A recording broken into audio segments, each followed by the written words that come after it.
Hey guys, Shadolance back for another review. Today I'm doing one that I actually kind of put off for a long time on purpose. I've had this gun for quite a while actually. A lot of you have seen it in my inbox. I just really don't like it very much.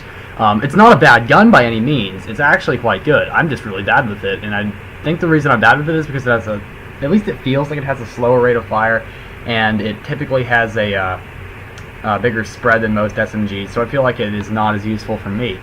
But aside from that, you guys might hear my dog walking around in the background.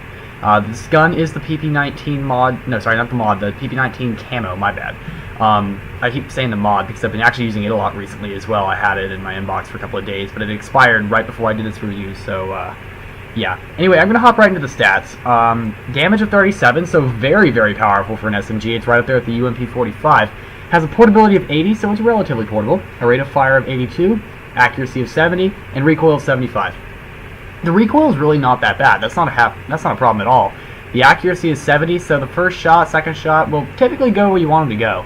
But the thing is, the rate of fire is only 82. That's approximately 8 points lower, 7 to 8 points lower than the average up-to-date SMG, the ones that have been released recently.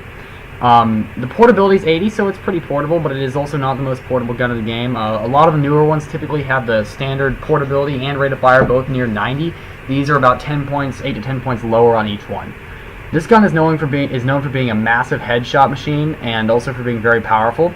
On top of the fact that it has a massive clip size of 65, which is the largest in the entire game for a GP gun at any rate. I'm not sure if it actually is the largest for a. I'm just talking about SMGs here. Obviously, machine guns have higher, but that's not what I'm talking about. You can put a scope, as you can see, and a suppressor on this gun, but I did not put a suppressor on it for this map, so I can show you guys the full power. I do have a suppressor on it for my Piazza gameplay after this. I really wanted to do some close quarters maps that I knew I was good at, which is Vertigo and Piazza. I'm typically better at those than most maps. I had to play with this gun for about 4 hours to get really used to it again, just because I'm so bad at it. But one thing that is really kind of cool about this gun, it's one of the only guns in the game that has it. It has the I can't speak today. Helical magazine. It's a little like barrel type magazine that you see. The M590 also has this type of magazine. Not sure right off the top of my head which other ones have it. But this is a very high ranked gun at Lieutenant Colonel 5, so that's LTC 5. Very, very high ranked gun. You can also get it out of the supply crate Miss G, obviously for 4,000 GP apiece. The ammo capacity is 65 of 65, so you get 2 clips, each very massive, so you should have no reason. If you guys are reload maniacs, this is not the gun for you because you don't need to reload that often. I would say only bother reloading because it's such a powerful SMG. I would only reload about, like, if you're below 15 bullets. If you have 15 or more bullets, then I wouldn't even bother reloading, in all honesty. But I'm a reload maniac, so you're going to see me reload a lot, so I know I'm a really bad example for you guys to be checking out for that. My bad, but suck it. You cannot put an extended magazine on this. I'm pretty sure the reason they did that is because it already has the absolutely absurdly huge magazine. So, yeah. But the thing is, if you're looking, the reason this gun is most popular is mostly because of its magazine size and slightly the power too. The power is pretty high also. The thing is, if you're looking for a power SMG, you should definitely be using the UMP over this just because the spread's lower and the recoil, in my opinion, is easier to control.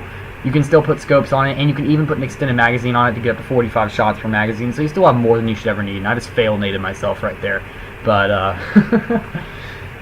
the thing is, if you're looking for the larger magazine size, the P90 is a better deal because you can put on a silencer, and just like this weapon, but the scope, in my opinion, for the GP is better for it. It's better for close quarters combat. It's easier to control spread than the ACOG, in my opinion. It's still easy enough to aim for headshots. It's kind of like a reflex sight, except it's a bit smaller, and it does appear smaller on screen, so, yeah. And anyway, variants of the PP-19 include the regular GP standard PP-19, the Camo, which I'm reviewing right now, the PP-19 mod, which is the NX standard, the PP-19 mod Camo, which is the NX rare, and the Ethic, which is the Scorpion's PP-19 mod. Now, in all honesty, I actually did buy the PP-19 mod when it first came out, like on my first account a long time ago. I immediately disliked the gun because of the recoil and the massive spread and the low rate of fire, at least in comparison to other SMGs, even for the time. I preferred my P90TR over it by a massive margin, so I did not rebuy it on this account.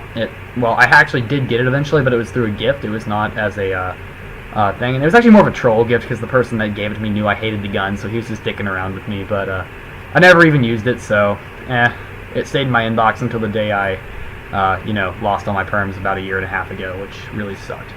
But the PP-19 mod Camo and the Scorpion's PP-19 mod are both absolutely amazing SMGs. The spread is lower to a much more controllable rate, and the recoil is even lower, which is really, really nice. And I do believe that both of them have the reflex scope on them, so the reflex scope is actually great. The regular mod does have it, but with the higher recoil and the higher spread overall, it is harder to control in my opinion. So I still prefer the mod Camo or the PP-19 mod, the Scorpions. So the Epic and NX rares, I say, are definitely worth renewing if you think you can be good with the gun. Practice with the mod or the Camo first. I wouldn't bother practicing with the regular GP because it's so far below the other two in my opinion that it would just not give you the proper experience.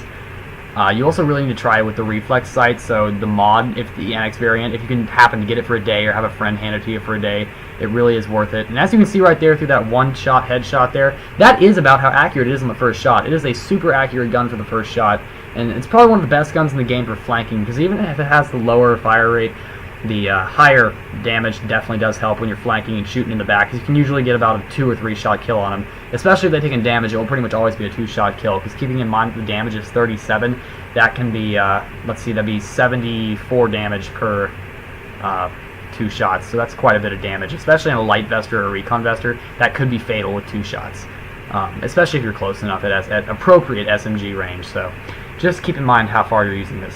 At any rate, this gun is definitely automatic. It is not semi, it is not burst, it is not single shot. Once again, I don't think there's any SMGs in the game that have single shot. It'd be very awkward if there were. It would defeat the purpose of having an SMG. At least I think so. This gun, in the past, has been available through the PP-19, the PPN, which has not been around for a hell of a long time. I wish they still had those out, because then you could really try to aim for the guns you wanted to get. It is available through Black High Sex, Gray High Sex, and obviously GP purchase at Lieutenant Colonel 5, and as I mentioned earlier, the MSG. So I've kind of run out of things to talk about the gun, so as we're going into Piazza here, I do have better gameplay with Piazza, and keep in mind I do have an S3 suppressor attached to this that reduces flash and sound, obviously, and I maintain my ACOG scope, so yeah, and I do also maintain my obsessive reloading, so I don't think I'm ever going to get rid of that, unfortunately. I wish I could. But I'm not like Backstar. That's one of the things that I noticed right off the bat that's different between my gameplay and Backstar's, is that he never reloads, ever, unless he's out of ammo.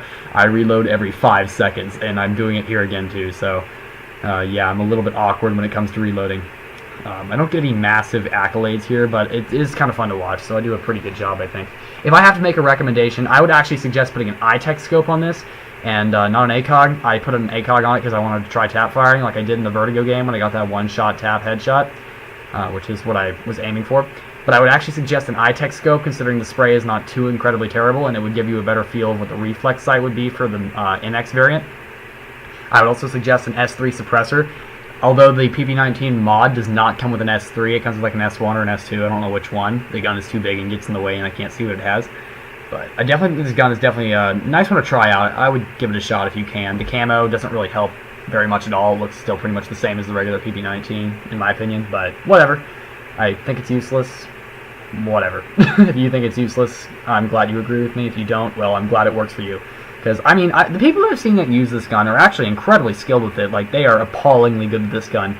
It's used in a lot of metagame. It's used in a lot of no backpack games. It's really popular for that because it's so powerful, but the thing is, I feel like it's outclassed by the P90 and other similar guns like that. Now, I'm not huge into Woggle and stuff. I play ICOG occasionally, but I use snipers. I don't use SMGs. I don't even know all the rules to it. I just always use the L9 and that's it, so whatever.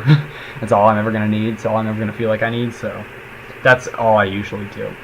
At any rate, so at Colonel 5, because I do, LTC 5, the GP cost is 7 days for approximately 9,000 GP and 1 day for 1,800, although I don't think you can buy it for 1 day anymore, which is kind of sad. That's one thing I'd actually like to point out real fast. I hate the fact that they took off the 1 day purchases, because I love that. I actually bought a lot of guns like that to do reviews on, and now I have to waste GP to do all my reviews, which kind of sucks. So that's part of the reason that I really appreciate that. One thing that I did want to touch on real fast, just before this review ends, I still have a little bit of time left, is I haven't really been getting a ton of new subscribers recently. Now, that's not a bad thing. I mean, I've already got like 400 of you guys, and I really appreciate all the support you guys have given me. But like I said in one of my previous reviews, I am going to do a thing where I show you guys my face and do some live streaming starting when I get to 750 subscribers. and well, sorry, the video of me will come at 750 subscribers, and my live streaming will start. If you guys want to go ahead and take a look at my live streaming channel, I will start my live streaming when I get to 1,000 subscribers, and that's when I'm going to start doing all my fun stuff. And I'm hopefully going to start hosting events once I get my partnership, which I also said I would get once I got to around 750 subscribers, and then I can start hosting events for you guys, because then I'll be getting some income that I can use for that outside of my own. Sorry, but I'm not going to be spending my money on you guys. I'll spend the other money on you guys, and then we can host some fun events. I usually do winner take all, so like 50k and X for the winner, 25k and X. I don't think I've ever really done below 10k and X for a game. I think you will get a minimum of 10, but it is winner take all, no second place or third place. I usually do OMA or Elim, whoever comes out on top of one of the teams. One of the things I did last year for the 350k NX event, I actually did do that last year, which was really, really cool. The winner was Major Skirka. I still remember that. He's a good friend of mine for a while. I mean, I don't really talk to him anymore because he quit CA, which is kind of sad, but at any rate, we did a Elim game, and the winner from each side, he was one of them, and then one of my clanmates was the other one, and they did a OMA 1v1 on Junk Flea, and Skirka won by like 4 or 5 points, so he got the grand prize, which was really cool. I don't know what he spent it on, don't really care to know, but yeah, so try to get me some subscribers, guys. Let your friends know. You don't need to, just after a game, just say, hey, check this guy's channel out, it's real cool. He will do reviews and montages pretty much daily. Yeah, so, I mean, I really have been trying to get out every now and then. I have my new schedule now for my classes. Abnormal psychology is going to be really, really hard because I'm not a psych major, but still. I'm more of a physics dude, physics and computers, so yeah, I just got raped right there. That was kind of painful. I just got like gangbanged by like 4 people, but oh shit, that one sucked. So yeah, if you guys can just after a game say, hey, sub to this guy, check his channel out, I'll get those subs, I'll get those views, and then we can start having a lot more fun. I can host some stuff for you guys specifically. If you guys are leaders or admins in your clan, you get your clan to sub, I will host private events for your clan, because I will be able to know who comes from your clan and stuff. I've been asking around. So far, I already have 2 clans on the list that will remain anonymous for now that are on the list to get a private event from me. I will host it myself and do commentary, and I will record it and put it on YouTube.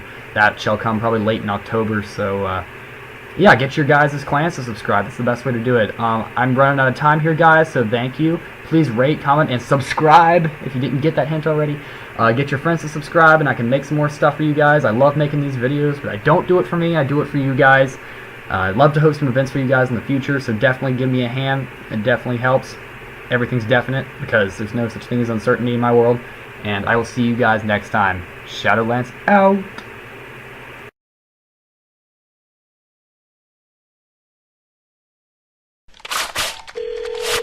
Holy shit! 1 minute. Wait! Who are you calling? Oh no, she didn't just hang up on me!